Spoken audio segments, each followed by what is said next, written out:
Welcome to Our Girl Relationships.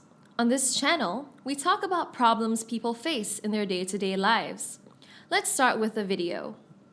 My mom and dad got separated when I was in college, and the reason was my mom's extramarital affair. She had been involved with someone else for years and cheated on my dad. My dad came to find out about this from one of her friends and instantly divorced my mom. My mom had never been an attentive mother and never cared much. As far as I remember, I used to do my homework by myself and would go to sleep by myself, even when I was just a kid, because my mom was either out partying with her friends or watching TV in the lounge. My dad is a journalist, so he was mostly busy with his work. As I used to see my friend's mom, I also expected a lot from my own, but she was never available. My dad has always been a very caring person, but his workload would not let him spend time with his family. He used to come home late at night and would leave early in the morning and was also not there on the weekends. But whenever he would return home, he would bring something for me just to cheer me up. My parents did not have a very healthy relationship. My mom demanded attention, but my dad was always busy, so she would go out and spend her time with her friends. My dad would argue with her because she was not attentive to our home, and the drama kept going on for years. In such a situation, it was very likely for my mom to get involved with someone else, but she should not have cheated on my dad, when she could just have divorced him and do whatever suited her. My dad was heartbroken and was not able to cope with the situation, so without even a second thought, he filed for divorce. My mom did not even care and left the house immediately. I was a grown up boy by now, so my dad was not that much worried about me, but assured me that he was always there for me and loved me very much. I passed college and joined university. I was already used to living without my mom, so it was not a big issue for me to cope after my parents' divorce. I graduated, went for an internship, and soon landed a suitable job. I had to move to another city for this post, so I moved out of my parents' house. I was excited to start my new life on my own as I could afford it now. I rented a 2-bedroom apartment and shifted there. I was in contact with my mom as she would always call me from time to time to ask how I was and how things were going. As my mom came to know about my job and that I had shifted, she told me that she was proud of me and always wanted to see me successful, which was funny for me. She also told me that she would visit soon to see how I was doing. My mom came over after a few days and was amazed by my small, cozy apartment. She congratulated me and acted like she was on top of the world. I cooked dinner for us both, so we both had dinner, talked for a while, and then she left. My mom called me after a couple of days and asked me if she could stay at my place as her boyfriend had gone abroad for some business meeting and she felt alone at home. I was absolutely okay with the idea and told her that she could come over whenever she liked and could stay with me. She was happy to hear that and came the next day. She brought her things and I shifted her to the spare bedroom and she was extremely thankful. Things did not turn out to be as expected. I thought that at last my mom got the idea to spend time with me, but she just wanted a place to live. She would call her friends to my apartment and they would stay over, which was quite irritating. My mom would blast music and all her friends smoked, so my apartment had turned into a club. I could not say anything to her as she was my mom, and I didn't want to hurt her. I was going to the office when my landlord approached me in the parking lot and said that we had already set rules and I had signed them. I told him that I remembered, to which he said that if anyone from the building complained again against my apartment, I would have to leave, and that was a warning. I was, of course, worried. I went back to the apartment and told my mom the whole story, to which she said that there was nothing for her to do and she would get bored, so she had to invite her friends. I told her that she had to make her friends leave the apartment, or I would ask them to leave. AITA? I returned from the office and found out my mom and her friends were still there smoking on the balcony.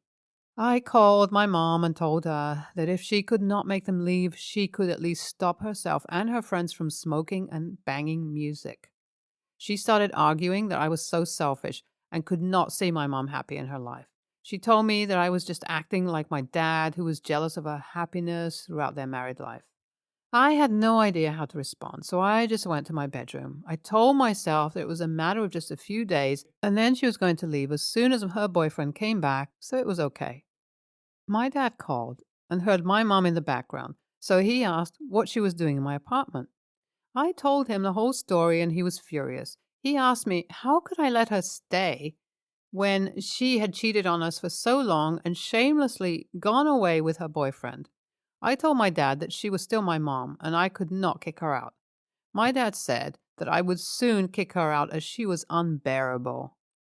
My mom was unstoppable and blasted music one night, so I had to beg my landlord to grant me another chance as someone had complained to him. I again talked to my mom and told her that if she had to live here, she was supposed to behave herself. I said this angrily and went to my room. The next morning, Mom and her friends had left with a note saying, I did not expect that behavior from you. I'm feeling guilty now. AITA? I was very embarrassed and contacted my mom, but she would not respond. I called her several times, but she never answered. She responded this one time, and I asked her if she was all right and how was she doing, to which she asked why I even cared. I told her that I was sorry, but I was under pressure and had to listen to my landlord. She told me that I was just like my dad and hated her for no reason at all. She also blamed my dad, saying that she knew it was him who had told me to kick her out. I assured her that I would never have done that on Dad's demand. I asked her to come back, and she said that she would think about it. Days passed, and she did not call me or text me, so I thought she was still pissed. I called her and asked why she had not come to stay with me, to which she said that she would let me know in a few days. A few more days passed, and she arrived to stay with me. We had our dinner together, and she told me that she was sorry as she had created trouble for me.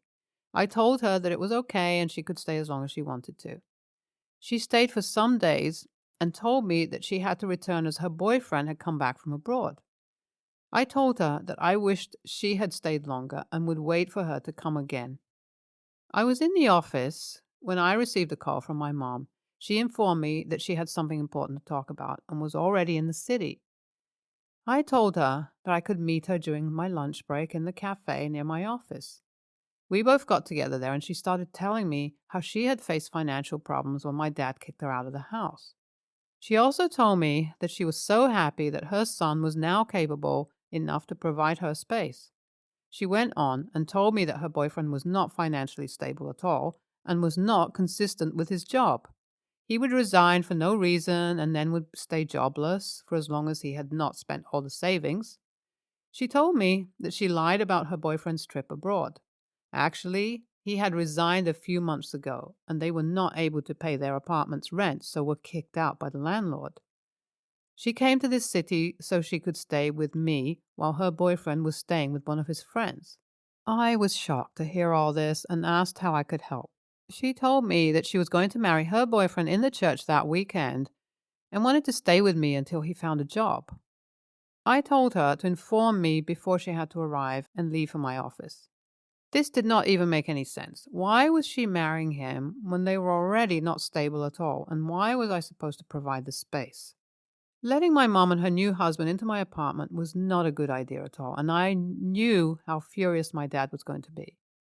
But I also had no courage to stand up against her and tell her to stay away, so I decided to change the locks and see whatever would happen.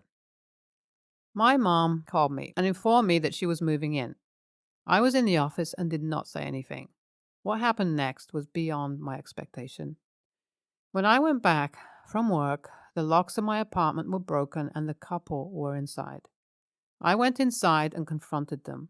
I asked them how they managed to get inside, to which my mom replied that the keys did not work, so they had to call someone to break the lock as they could not wait till the evening for me to return. I do not know from where I got the courage and told them that I changed the locks because I did not want them to stay there. I told her that enough was enough and now she had to leave, as I could not let someone stay in my house who stole my dad's wife and was not even embarrassed. My mom started crying and left immediately. NTA. The OP took a stand for himself, which he should have taken a long time before. He was self made and earned everything for himself, not for someone who cheated on his dad and was absent from his child's life. The OP should not have let her in from the beginning. I do not know how he managed her to live there along with her friends who shamelessly accompanied her to her son's house and did not even know how to behave. OP should also have considered his dad's advice from the start. NTA. OP's mother is the real a-hole here, as she has no limits. She cheated on her husband, was an ignorant mother, moved out with her boyfriend as soon as she got divorced, and was not even ashamed of anything. She just popped up out of nowhere when AP was settled and offered her space. She did not even respect that and pissed him off along with her friends. How blunt of her to bring her new husband to her son's place and still not expect him to explode. She was such a stupid bitch. Next story. 7 years ago, when I got married, mother in law and I got into a huge fight over her bringing a date to the wedding. I wanted to keep things small and personal, and she wanted to bring a date. This fight really escalated into craziness and tore the family apart. She didn't speak to her own mother for 5 months, got in a screaming match with her son, and she ended up not coming to the wedding.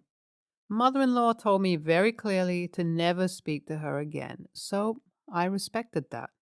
We still see her sometimes, if we are at the same event, but we have literally never spoken to her again. She doesn't speak to us. My oldest child is aware that she is her grandmother, but my younger one doesn't even know who she is. She has a husband I've never spoken a word to. I don't really care if she doesn't. Recently, we had a family function and my younger child had a medical emergency. It was the scariest moment of my life, but mother-in-law was able to do compressions on her. She is an ER doctor, and I'm so beyond thankful that she was there.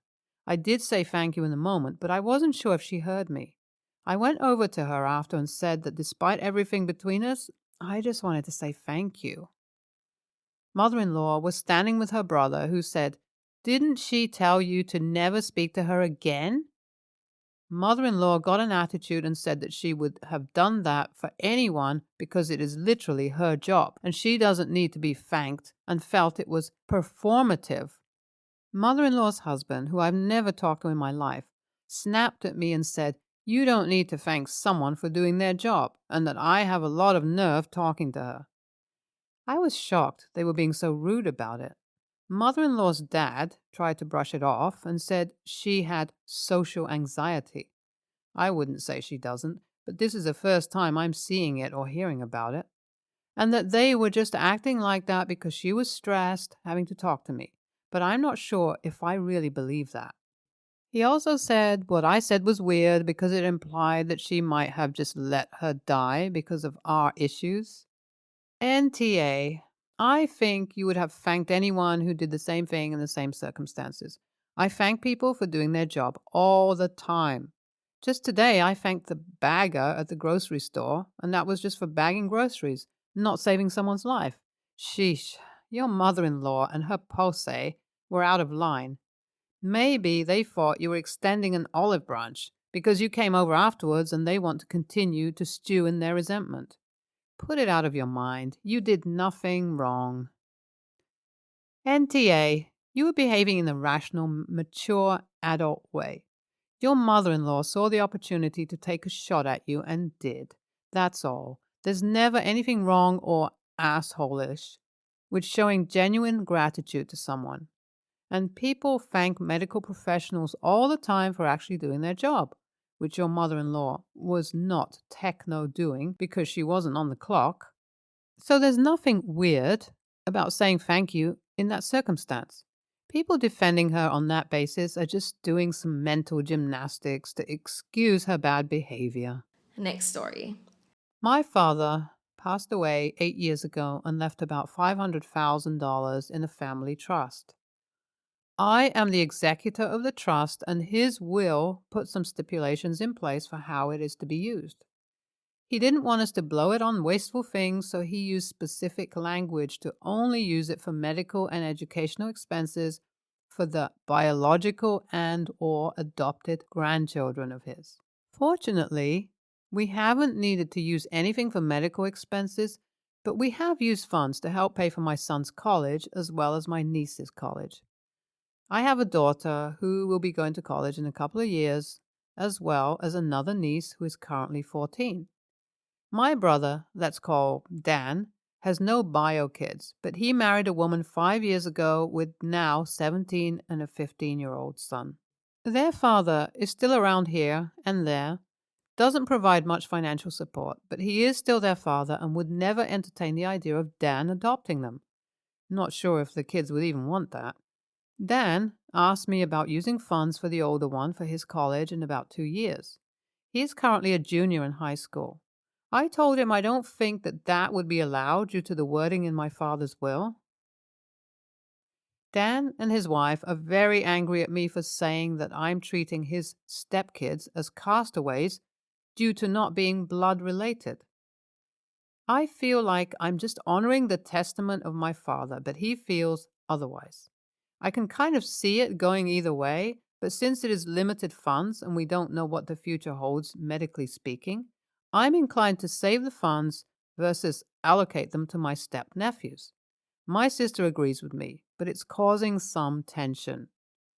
There have been some major updates since I posted this. I spoke with my friend who's an attorney. I'm going to hire him to take over management of the trust. He will not disburse funds to any non bio or adopted grandchildren. Since this has been brought up by lots of commenters, I wanted to add that there is a section in the trust defining all terms. In the adopted definition, there is a clause saying that they must be adopted as minors. My friend, attorney, says this is very common when wills, trusts are drafted to get around schemes like that. So, Dan cannot just simply adopt them at 18. Additionally, I spoke with my sister more, and she told me her daughters do not agree with adding them as beneficiaries. So even if I wanted to, now that a single beneficiary has stated their disapproval, my hands are officially tied. This matter is essentially over, though I imagine things will be tense for a while. There is no question here. The law says to follow the trust. The trust specifies the beneficiaries, which include bio or adopted children.